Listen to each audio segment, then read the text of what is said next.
வணக்கம் தினமலர் நேயர்களே. இப்போ இருக்கக்கூடிய சூழ்நிலையில் மழைக்கால நோய்களும் அதற்கான சித்த மருத்துவ தீர்வுகளும் பற்றி நம்ம பார்க்க போகிறோம். இப்போ குறிப்பாக நம்ம சென்னையில் வெள்ளம் வந்திருக்கு, மழை வந்திருக்கு. இதை பொறுத்து நம்ம நிறைய நோய்கள் வர்றதுக்கான சூழ்நிலையை பற்றி நிறைய ஊடகங்கள் பேசிக்கிட்டு இருக்கு. ஃபீவருக்கு என்ன வைத்தியம் வீட்டிலே பண்ண முடியும் அப்படின்னு நம்ம பார்க்கலாம். பவளமல்லி இலை பார்த்துருப்பீங்க, பவளமல்லி பூ பார்த்துருப்பீங்க. அந்த இலையை ஒரு கைப்பிடி அளவுக்கு எடுத்துகிட்டு 4 டம்ளர் தண்ணீர் ஊற்றணும். 400 மில்லி தண்ணி ஊற்றிட்டு 100 மில்லி ஆகிற வரைக்கும் நல்லா கொதிக்க வச்சு வற்ற வச்சு அதை குடிக்கணும். இந்த கஷாயத்தை குடிக்கும்போது இது இந்த ஜுரம் கண்டிப்பாக குறைஞ்சிடும். இது ஒரு வகை. இப்போது தமிழ்நாடு முழுக்க எல்லாருக்கும் பிரபலமாக தெரியக்கூடியது நிலவேம்பு கஷாயம். இந்த நிலவேம்பு கஷாயத்தை நீங்கள் இதே மாதிரி எந்த ஒரு கஷாயம் வைக்கிறதா இருந்தாலும் 4 மடங்கு தண்ணீர் விடணும். 400 மில்லி தண்ணீர் விட்டிங்கன்னா ஒரு ஸ்பூன் அளவுக்கு இந்த நிலவேம்பு கஷாய பொடியை போட்டு 1 டம்ளராக வற்ற வச்சு வடிகட்டி குடிக்கணும். இந்த கஷாயம் குடிக்கக்கூடிய முறைகள் ஒவ்வொரு 5 மணி நேரத்திற்கும் கண்டிப்பாக குடிக்கணும். குழந்தைகளுக்கு பிரதானமாக என்ன செய்யணும்னா அளவு கம்மி பண்ணணும். இப்போ 100 மில்லி குடிக்கிங்கன்னா குழந்தைகளுக்கு 30 மில்லி அளவு கொடுக்கணும். இதோடு சேர்த்து வீடுகள்லையும் வேலி தாவரமும் இருக்கக்கூடிய ஆடாதொடைன்னு பார்த்துருப்பீங்க. ஆடாதொடைங்கிறது ஆடு சாப்பிடக்கூடாத ஒரு தாவரம், அதனால தான் அதுக்கு ஆடாதொடைன்னு பேர். அது வேலிகளில் பயிரிட்டிருப்பாங்க, எல்லா இடத்துலையும் நம்ம சென்னையிலையும் கிடைக்கும். இந்த ஆடாதோட இலையை 1-2ஆக அரிஞ்சு இதே மாதிரி கஷாயமும் வச்சு சாப்பிடலாம். குழந்தைகள் குடிக்க மாட்டாங்க அப்படின்னா என்ன பண்ணணும்னா இந்த ஆடாதோட இலையை 1-2ஆக நறுக்கிட்டு இப்போ நான் சொன்ன மாதிரி 400 மில்லி தண்ணீர் விட்டு 100 மில்லியாக வற்ற வச்சு இந்த கஷாயத்தை எடுத்துகிட்டு இதுக்கு ஒரு 1/4 கிலோ சர்க்கரைன்னா கருப்பட்டியோ மண்டை வெல்லமோ இந்த மாதிரியான இதை அடுப்பில் வச்சு பாகு காய்ச்சிட்டு இந்த கஷாயத்தை அதில் சேர்த்து செஞ்சு வச்சுட்டோம்னா சிரப்பு மாதிரி கிடச்சிரும். இந்த சிரப்பு ஒரு 10 மில்லி, இந்த நிலவேம்பு கஷாயமும் மற்ற பவளமல்லி இலை கஷாயம் நான் சொன்னதை ஒரு 30 மில்லி கலந்து குழந்தைகளுக்கு கொடுத்துட்டு வந்தால் கண்டிப்பாக அந்த ஜுரங்கிறது குறைஞ்சிரும். இது ஒரு முதல் உதவி தான். ஜுரம் இப்போ டைஃபாய்டு ஜுரம், இந்த மாதிரி மலேரியா ஜுரம், டெங்கு ஜுரம்னா ஜுரத்தோட அளவு அதிகமாகிட்டே இருக்கும். கொஞ்சம் கம்மியாக இருக்கும், அப்புறம் 104 105 இந்த மாதிரியான அளவுகளில் அதிகமாகிட்ருக்கும். அதுக்கும் தகுந்த மருத்துவரை பார்த்து அணுகணும். இது நான் இப்போ உங்களுக்கு சொல்லி கொடுத்துருக்கிறதுலாம் வீட்டில் முதல் உதவியாக என்ன பண்ணணுங்கிறது தான். இதையும் கட்டுக்கடங்காமல் போய்ட்டுருக்கேன்னா கண்டிப்பாக மருத்துவரை பார்க்கணும். இப்போ டைஃபாய்டு ஜுரம்னு பார்த்துக்கிட்டிங்கன்னா இந்த ஜுரத்தில் இப்போ முக்கியமாக கவனம் தவறுறது எதுன்னா உணவு தான். உணவுன்னு பார்த்துட்டிங்கன்னா கண்டிப்பாக எல்லாத்தையும் சாப்பிட்டுட்டு ஜுரத்தில் இருக்கப்போ கண்டிப்பாக எதுவும் செய்ய முடியாது. கஞ்சி வகைகள் தான் சாப்பிட்ணும். ஜுரத்துக்கு கண்டிப்பாக உணவு ரொம்ப அவசியம். இதையும் நம்ம கவனத்தில் வச்சுக்கணும். கூடுமான வரைக்கும் இந்த மழைக்காலங்களில் இந்த தண்ணீர்னால் வரக்கூடிய நோய்களை தடுக்கணும்னா தண்ணீரை அதிக அளவு கொதிக்க வச்சு தான் குடிக்கணும். 100 டிகிரி சென்டிகிரேட், அதாவது கொதிநிலையை அடையணும், ஆவி வரணும். தண்ணீரில் வச்சோன்னா சும்மா அடுப்பில் வச்சு எடுத்துகிட்டு குடிச்சிடக்கூடாது. நல்ல கொதிக்கிற தண்ணீரை காய்ச்சி வடிகட்டின அப்புறம் தான் குடிக்கணும். இப்படி குடிக்கும்போது அதில் இருக்கக்கூடிய கிருமிகள் முற்றிலுமாக அழிஞ்சிரும். எந்த தண்ணியாக இருந்தாலும் சரி.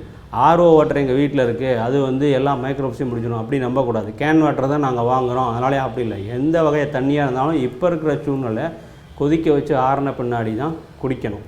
இருமல் சளி இந்த மாதிரி விஷயங்கள்லாம் பார்க்கலாம். இருமல் சளிக்கு வீட்டிலே அழகாக இருக்கக்கூடிய சுக்கு மிளகு திப்பிலி. அதிக சளி இருக்குன்னா சுக்கு மிளகு திப்பிலி இது ஒரு 10 கிராம், அது ஒரு 10 கிராம் இருக்கணும். சம அளவுக்கு எடுத்துகிட்டு பொடி பண்ணி வச்சுட்டு தேனில் குழப்பி சாப்பிடணும். இது ஒரு சூரணம், அதாவது ஒரு பொடி மருந்தை வீட்டில் தயார்படுத்தி நீங்கள் சாப்பிடலாம்.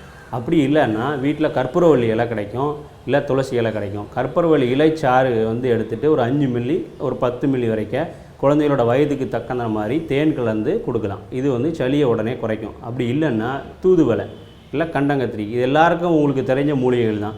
இதை எல்லாத்தையும் 1-2 அரிச்சு போட்டு நான் முன்னாடி சொன்ன மாதிரி கஷாயம் வச்சு கொடுக்குறது. ஒரு 400 மில்லி போட்டிங்கன்னா 100 மில்லியாக வடிகட்டி அந்த கஷாயத்தை தேன் கலந்து கொடுக்கலாம். இது இந்த சளிக்கான தொந்தரவுகளை நீக்க முடியும்.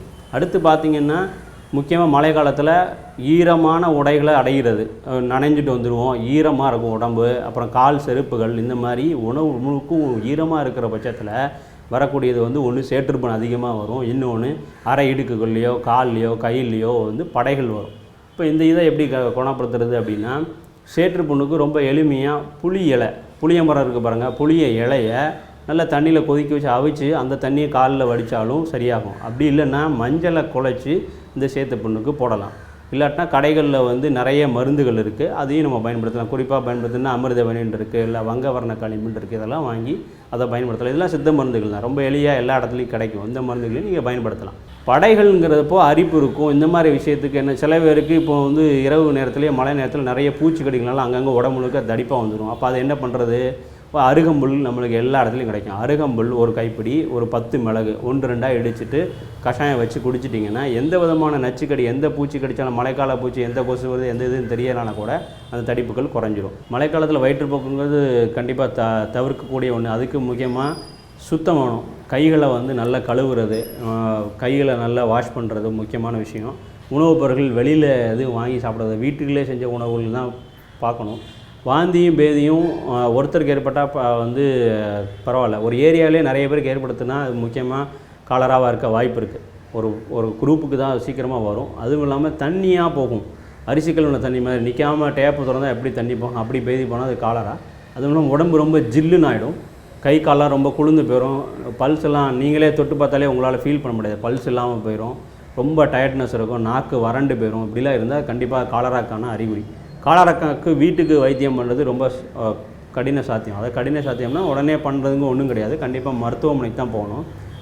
உங்களுக்கு நீர்ச்சத்து குறைஞ்சிட்டே இருக்கிறனால அதுக்கு தகுந்த மாதிரி நீர் வந்து உள்ளுக்கு கொடுக்கணும். நீர்னா வெறும் தண்ணீரை குடிச்சிடக்கூடாது. உப்பு கரைசல் தண்ணீர்னு நம்ம எல்லாம் எளிமையாக சொல்லுவாங்க.